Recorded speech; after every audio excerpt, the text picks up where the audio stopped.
जिसने मेरे साथ में ये अटैक किया मेरे ऊपर, उसने मुझे 2-4 दिन पहले मुझे मतलब कि वार्निंग भी दी थी। तो फिर एकदम से उसने मेरे चेहरे पे एसिड फेंक दिया। मैं इतनी देर रोई, चिल्ला रही। फिर बहुत तेज मुझे दर्द हो रहा था। मेरे ऊपर अटैक मेरी स्टेप मदर ने किया था और वो जलन के चक्कर से किया था। वो मुझसे जलती थी, मुझे मारना चाहती थी।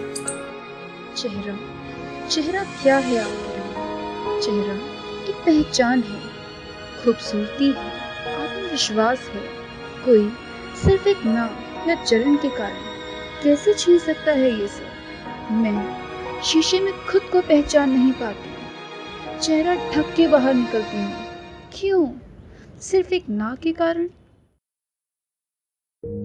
मैं मेरठ से हूँ, मेरा नाम गीता है। हाँ जी। मेरा मतलब शुरू से पढ़ने का बहुत शौक था। अच्छा। और मैं पढ़ना भी चाहती थी।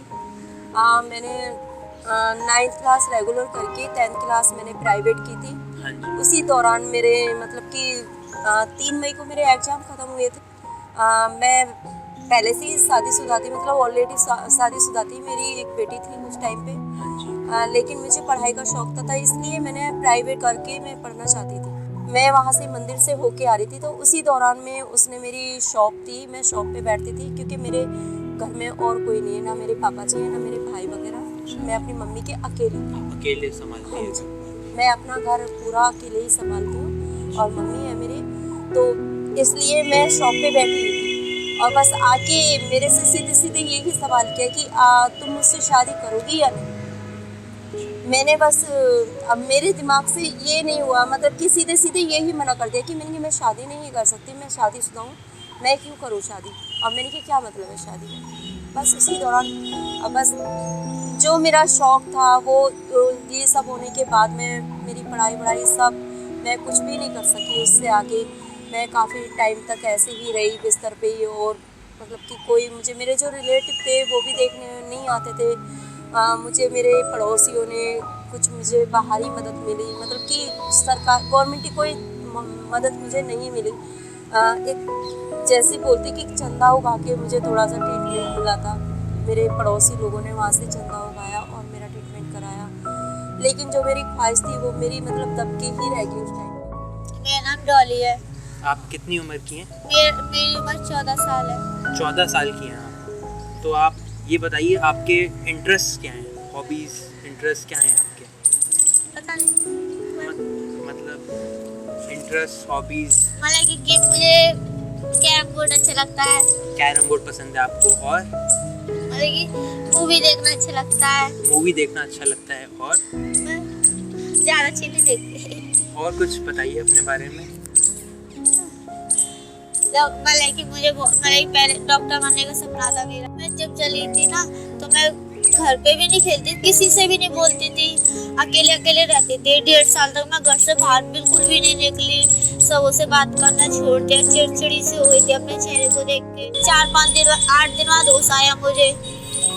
8 दिन बाद होश आके फिर जब मुझे हॉस्पिटल में रखा रहा, मुझे पहले सुइयों से डर लगता था, फिर मुझे अब सुई लगवानी पड़ती है। अच्छा, तो अब लगवा लेती हैं आप सुई? अब आदत पड़ गई। तो वो बच्चा आपकी क्लास का ही था? लड़का 35 साल का था। 35 साल का लड़का था? हाँ। और आप 12-13 साल की होंगी जब मैं 12.5 साल की। चलिए, सबसे पहले आप अपना नाम बताइए।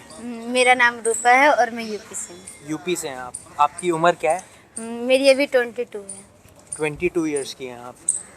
और आप ये बताइए अभी आपके इंटरेस्ट क्या हैं, आपकी हॉबीज़ क्या हैं? बस अभी मैं फैशन डिज़ाइनिंग कर रही हूँ। अच्छा। और कैंपेन के साथ जुड़ी हुई हूँ। कैंपेन में बहुत सपोर्ट मिलता है, नई बहुत सारी चीज़ें सीखने को मिलती है। बहुत लोगों से मिलने का मौका मिलता है और अपने सपने साकार करने का मौका। तो आप ये बताइए आपके साथ ये जो भी हुआ, ये आपकी जर्नी कैसी रही, आपके साथ कैसे हुआ? मेरे ऊपर अटैक मेरी स्टेप मदर ने किया था और वो जलन के चक्कर से किया था। वो मुझसे जलती थी, मुझे मारना चाहती थी। और 5 साल मेरे अटैक को 7 साल हो चुके हैं और मैं 5 साल बहुत मतलब एक मिनट मेरा बहुत मुश्किल से गुजरा है। मैं बहुत परेशान रहती थी, 24 घंटे रोना रहता था और बस यही सोच के मेरा दिन गुजर जाता था कि माँ बाप तो पहले ही, मम्मी तो मेरी है ही नहीं और पापा भी मुझे सपोर्ट नहीं करते। चाची चाचा ने मिलके पाला, दादी बाबा ने। अब दादी बाबा भी नहीं रहे और उसके बाद ही इतना बड़ा मेरे ऊपर एसिड अटैक हो गया, तो मैं आगे करूँगी क्या।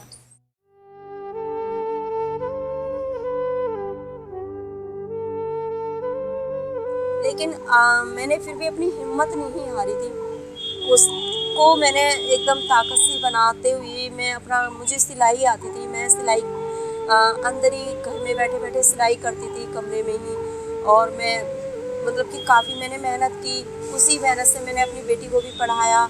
लेकिन अब आके मुझे सन 2014 में ही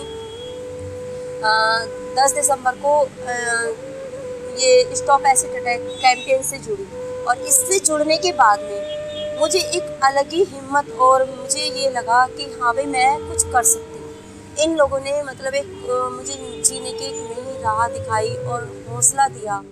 कैंपेन को आज 2 साल हो गए होंगे और मुझे इस कैंप से जुड़े हुए 19 मार्च को पूरे 2 साल हो जाएंगे। और मुझे इस कैंपेन से मैंने सिलाई भी सीखी, आलोक सर ने मुझे सिलाई भी सिखाई। जो मेरे रिलेटिव भी थे वो भी ये कह रहे हैं कि तुम वहाँ क्या कर रही थी, कैसे गई, क्यों गई। मैंने उन लोगों को बता रही हूँ मैं खुद अपने आप से कि मैं एक ऐसी संस्था से जुड़ी हुई हूँ, NGO से जुड़ी हुई हूँ, जो कि मुझे मेरी मंजिल तक ये लेके जाएगी। मैं फेस कवर करके चलती थी, मैंने फेस ओपन करना शुरू कर दिया और मैं समाज में निकलने लगी। और मैं पहले घर से बाहर नहीं निकलती थी, मैं बाहर अकेली निकलती हूँ और आराम से खुले दिल से चलती हूँ। जब से दीदियों से मिली हो, कैंपेन से जुड़ी हो, तो मुझे इतना बहुत अच्छा लगा है। तो मैं कह रही हूँ अब डॉक्टर बन के दिखाऊंगी। पहले बीच में मैं छोड़ देता, मैं डॉक्टर बन के दिखाऊंगी। पढ़ाई जितनी करनी होगी मुझे डॉक्टर की, मैं करके दिखाऊंगी।